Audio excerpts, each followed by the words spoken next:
Alô amigas, alô amigos, estamos de volta aqui no canal do Gerson Bem no YouTube. Estou de volta depois do meu último vídeo para, antes de mais nada, pedir para você dar like no vídeo e se inscreva no canal. E para dizer que estou de volta depois de fazer um longo vídeo, até faço poucos aqui no canal, mas quero prometer que vem aí novidades neste canal, logo, em breve. Para dizer o seguinte, eu falei lá no último vídeo o seguinte, que era moderno, no caso do Internacional, que passa aí por uma grande crise, e é neste canal, digamos assim, a pauta principal dos meus assuntos e meus comentários aqui, moderno, era demitir o técnico Miguel Ángel Ramírez.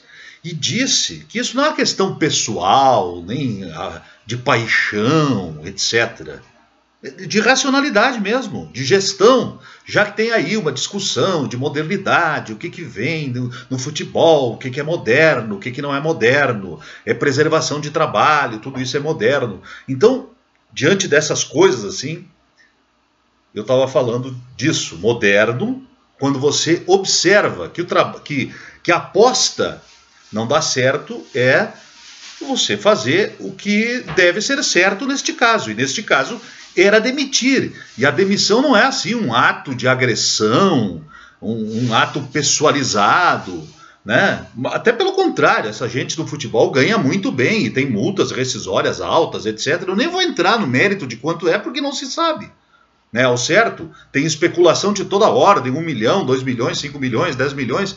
O certo é o seguinte, o Miguel Ángel Ramírez, ao contrário aí dos trabalhadores em geral, não vai ficar desamparado. Então não é um ato, assim, de humilhação, nem nada disso contra o Miguel Ángel Ramírez. É que não deu certo.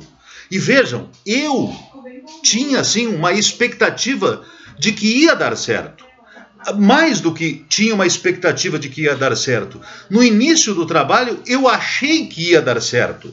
Eu cheguei a olhar o Internacional e enxergar o seguinte, parece que está havendo evoluções no Internacional. E quando eu digo assim, eu estava olhando evoluções num time que tinha sido campeão brasileiro, tinha sido quase, né? Tinha sido vice-campeão brasileiro, quase campeão brasileiro, num trabalho que tinha sido iniciado pelo técnico Kudê e tinha sido terminado pelo Abel Braga. Então, eu estava vendo evoluções daquele Internacional que tinha terminado o Campeonato Brasileiro de 2020, agora ainda em 2021, que tinha terminado dando certo, independente de na reta final ter perdido o título para o grande time do Flamengo. Então, este Inter, que na reta final deu certo, mesmo que não tenha conseguido o título, e tenha ali escapado o título na reta final, bom, este Inter eu tinha enxergado algumas evoluções, mas aos poucos eu fui percebendo que não, que o Miguel Ángel Ramírez não estava entregando aquilo que se esperava e que se prometia que ele vinha entregar, que ele mesmo prometeu. Um time mágico, que ia jogar um futebol conceitual, etc. Mas não tem essa história de futebol conceitual. Futebol é lá, dentro de campo. E os jogadores foram evoluindo e ele foi insistindo em escolhas erradas, e mais do que as escolhas erradas. O time foi se apresentando errado. Aquelas pessoas que assim, se apegam desesperadamente assim, e transformam as coisas em dogmáticas, e eu espero fazer alguma diferença para que você, torcedor e torcedora, possa, digamos assim, você que está nos assistindo aqui, possa refletir, porque não é proibido pensar, e eu não quero ser dono da verdade aqui, apenas provocar, quem sabe, uma reflexão, provocar reflexões, que você possa não ser guiado assim por dogmas, e inclusive por verdades absolutas que não são verdades absolutas. Não são verdades absolutas, que escamoteiam, inclusive, a verdade. Então, o que existe é o seguinte, não tem essa de geração perdedora, de que tem que fazer uma limpa, de que isso não é razoável. E nem agora dizer que a direção do Internacional é uma direção que não serve, nem nada. Não é nada disso. Aliás, os ideais que levaram, inclusive, a grande parcela dos associados do Internacional a votarem nessa direção, veja, não está nada perdido.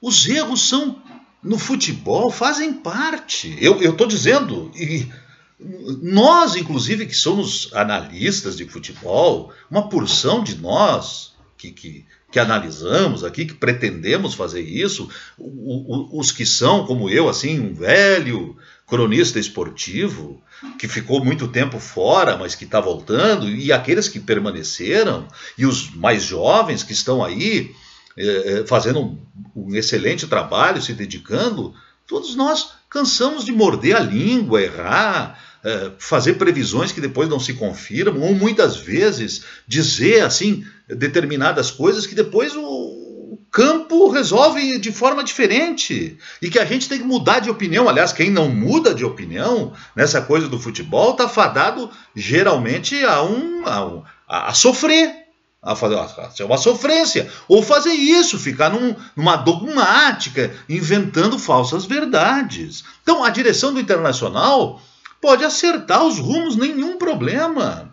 Os seus ideais não precisam ser abandonados. O seu novo modelo de gestão, essa coisa de quebrar vícios que vão se acumulando ao longo do tempo, de um grande período que de repente foi criando situações que precisam ser, digamos assim, melhoradas no Internacional, isso não tem nenhum problema. Houve um erro na avaliação de um técnico que poderia servir, digamos assim, com um propósito de uma nova perspectiva, e que não deu certo. Não deu certo, não era este o nome adequado. Digamos que a avaliação foi feita e ele não respondeu. Bom, ele foi demitido, agora parte-se para buscar um novo nome. E acho que quando o Internacional promoveu a contratação do seu treinador, do Osmar Loss, como um auxiliar técnico permanente, faz um certo. Essa é uma coisa correta.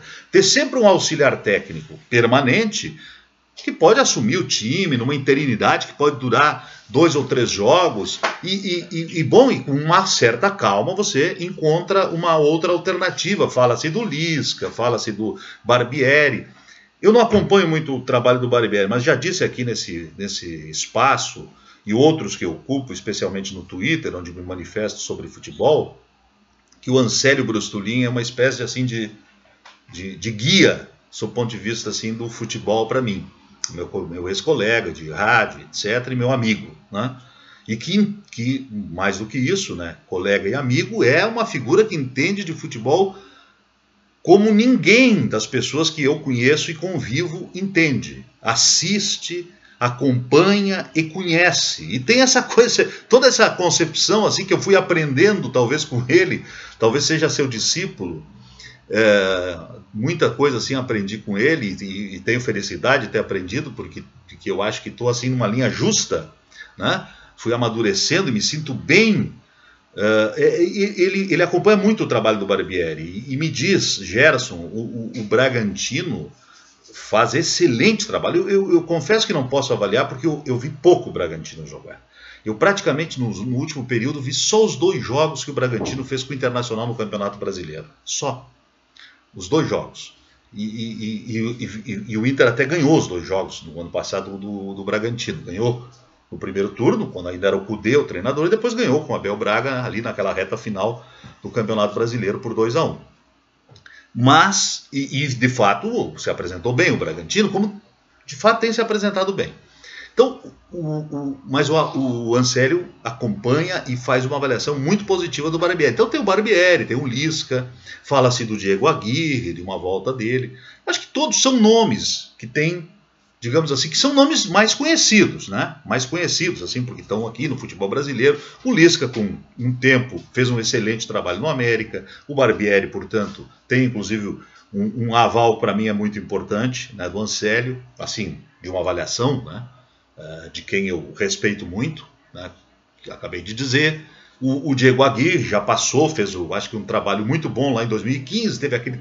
Acho que foi errada aquela saída, sempre tem aquela coisa de que saiu ali depois daquela Libertadores da eliminação, teve aquela ressaca, e aí o trabalho foi interrompido ali, talvez não devesse ter sido, né? Naquela véspera, inclusive, do Grenal, do 5-0 e tal. Mas o Diego Aguirre fez um bom trabalho no Internacional, depois teve outras passagens no futebol brasileiro, inclusive pelo São Paulo e tal. Então, o Diego Aguirre é um nome lembrado, e o Lisca, que acabei de falar. Enfim, tem outros nomes. Acho que o Internacional vai encontrar, talvez não faça uma aposta assim, num nome como o Miguel Ángel Ramírez, que ainda é uma pessoa a se afirmar e tal na atividade, faça um nome mais afirmado. Talvez seja isso, e talvez esse seja um bom caminho para o início de trabalho que a própria direção talvez precise, para ela própria se afirmar nessa sua, digamos assim, nesse início de um trabalho de médio prazo, pelo menos, que é de 3 anos que ela tem pela frente. E dizer o seguinte, inclusive em relação à direção. Aliás, antes de terminar com a direção. Primeiro dizer o seguinte, as pessoas falam agora, não, porque o problema, eu tenho lido, assim, o Inter não entrega para o treinador, falta zagueiro. Eu acho até que falta. Mas veja, e dizem assim, não, porque é isso, se tivesse zagueiro não teria todos esses problemas. Eu quero dizer o seguinte, o Campeonato Brasileiro, olha só, prestem atenção, né? Vamos falar um pouco de estatística. O Internacional acabou de jogar o Campeonato Brasileiro. Estou dizendo acabou porque foi em fevereiro. O Campeonato Brasileiro do ano passado terminou em fevereiro. O Inter quase ganhou o Campeonato Brasileiro. Vocês sabem qual foi a melhor defesa do Campeonato Brasileiro? Melhor defesa, a que menos tomou gols, foi a do Inter. Mas assim, ali entre os times da ponta do Campeonato Brasileiro, o Inter tomou 13 gols a menos do que o Flamengo. 10 gols a menos que o Atlético Mineiro, para falar dos 3 primeiros colocados do campeonato. Não sei quantos gols a menos que o Atlético Paranaense, que o Grêmio, que os times que chegaram ali pela ponta, Fluminense, muitos gols a menos, que todos eles. O único time ali que chegou perto da ponta, que tomou gols, assim, poucos gols, tal qual o Inter, foi o Palmeiras, que tomou 37, o Inter 35. Então o Inter foi a melhor defesa, assim, disparada entre os grandes clubes do Campeonato Brasileiro. Disparada. Com esses mesmos jogadores. Então, veja, é possível não tomar tanto gol com este grupo aí. Mas então era um time que não fazia gol. O Internacional foi, no mesmo Campeonato Brasileiro, um dos melhores ataques. O Flamengo fez 7 gols a mais que o Inter. Fez 68, o Inter fez 61. O Atlético Mineiro fez 64, o Inter fez 61. Então, o Inter teve um saldo de gols, inclusive, maior que os outros, porque como sofreu muito menos gols, o seu saldo deve ser um dos melhores, foi 26. E foi equilibrado entre Abel e Kudê. Se for pegar, a média de gols feitas pelo Inter no tempo do Kudê e do Abel é igual. A média de gols sofridos no Campeonato Brasileiro, eu falo, no tempo do Abel e do Kudê é igual.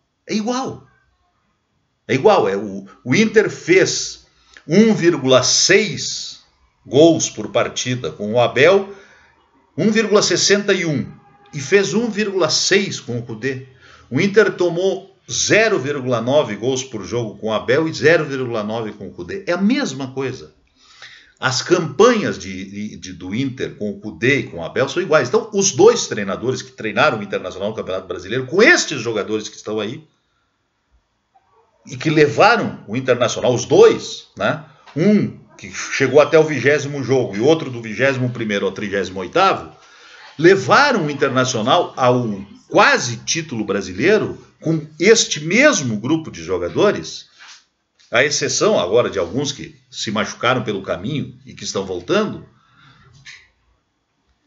E não é verdade que eles não faziam gols, ou que tomavam muito gols. Eles tomavam pouquíssimos gols e faziam gols. Faziam tanto quanto os outros times do Campeonato Brasileiro. Tanto quanto os outros. Tanto quanto o Flamengo fazia gols. O Atlético Mineiro fazia gols. O Grêmio fazia gols. Então o Inter teve um dos melhores ataques do Campeonato Brasileiro e disparadamente a melhor defesa do Campeonato Brasileiro. Com esse mesmo grupo de jogadores. Pense. Porque Pensar não é proibido. E direção, por fim, direção. A mesma direção que foi campeã brasileira, campeã mundial da Libertadores, etc., também foi a que estava no rebaixamento do Inter. Isso vai deslustrar as coisas e condenar o resto da vida que eles não fizeram o que fizeram e só estavam na parte ruim. Então não dá. O Fernando Carvalho, ele ganhou uma Libertadores com o Celso Rotti e rebaixou o Inter com o Celso Rotti. Entende? Então o Celso Rotti foi campeão da Libertadores e ao mesmo tempo estava no rebaixamento. O treinador, entendem? Sabe? Então não vamos nos prender que tudo... Sabe que tem uma pessoa que só é ruim no momento... Ela é Deus ou é o diabo? É ruim usar esses exemplos, né? Sabe? É o céu, o inferno. Não dá. Não tem essa coisa. São circunstâncias, é o momento, é ali, aquela hora. Então, o Fernando Carvalho contratou o Joel Santana num determinado momento. Eu acho que foi uma aventura contratar o Joel Santana. Entende? Mas foi o Fernando Carvalho que contratou. Mas o Fernando Carvalho foi o dirigente que estava assim nos momentos melhores do Inter. Mas eu acho que quando ele contratou o Joel Santana, ele errou. 16 jogos depois, o Joel Santana foi demitido. Entendem? As direções erram. Muitas vezes erram, assim, querem acertar e erram. O mais importante é que quando elas erram, elas voltem atrás, desfaçam o erro e sigam a vida. No futebol não tem, é desse jeito. Aliás, no futebol e na vida, né? Quando a gente toma decisões erradas, determinadas decisões erradas, a gente conserta, inclusive nas empresas, nos negócios, não é assim? É assim. Tá bom? Não é proibido pensar. Um abraço. Dê like no vídeo. Curta o canal. A gente se vê por aí, tá bom? Um abração.